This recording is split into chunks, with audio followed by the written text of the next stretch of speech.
দশম জাতীয় গণমাধ্যম সপ্তাহ 2026 উপলক্ষে পেশার মর্যাদা, ন্যায্য দাবি ও অধিকার রক্ষা এবং সাংবাদিকদের 14 দফা দাবি বাস্তবায়নের দাবিতে রাজধানীর জাতীয় প্রেস ক্লাবের সামনে সাংবাদিকদের এক দাবি সমাবেশ অনুষ্ঠিত হয়েছে।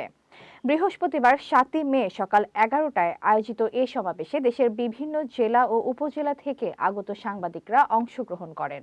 মোহাম্মদ শাহজালাল ভুঁইয়া তথ্যচিত্রে বিস্তারিত।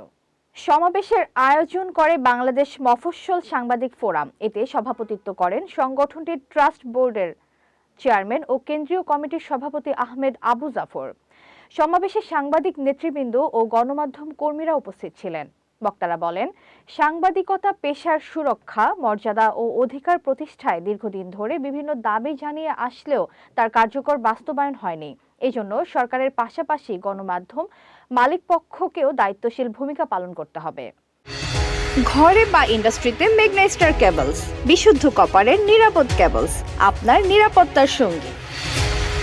সমাবেশ থেকে সাংবাদিকদের 14 দফা দাবি তুলে ধরা হয়। দাবিগুলোর মধ্যে রয়েছে সারা দেশের পেশাদার সাংবাদিকদের তালিকা প্রণয়ন ও আইডি নম্বর প্রদান, সাংবাদিক নিয়োগ নীতিমালা প্রণয়ন, সাংবাদিক নির্যাতন বন্ধে যুগোপযোগী আইন প্রণয়ন, ডিজিটাল নিরাপত্তা আইন সংশোধন, সাংবাদিকদের জন্য কল্যাণ তহবিল গঠন, তালিকাভুক্ত সাংবাদিকদের মাসিক ভাতা প্রদান এবং জেলা উপজেলা প্রতিনিধিদের ওয়েজ বোর্ড অনুযায়ী বেতন ভাতা নিশ্চিত করা।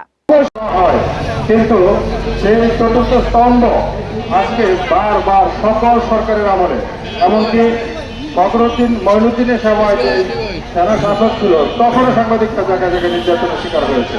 HPL uPVC pipe and fittings, শক্ত, মজবুত ও দীর্ঘস্থায়ী, এক পাইপে জীবন পার।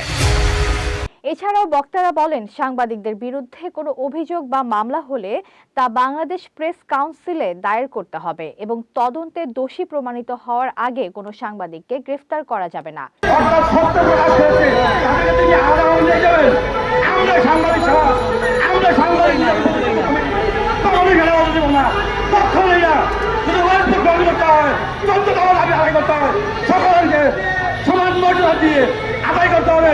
একই সঙ্গে বিটিভি, বাসস ও বাংলাদেশ বেতারে উপজেলা পর্যায়ে প্রতিনিধির নিয়োগেরও দাবি জানানো হয়।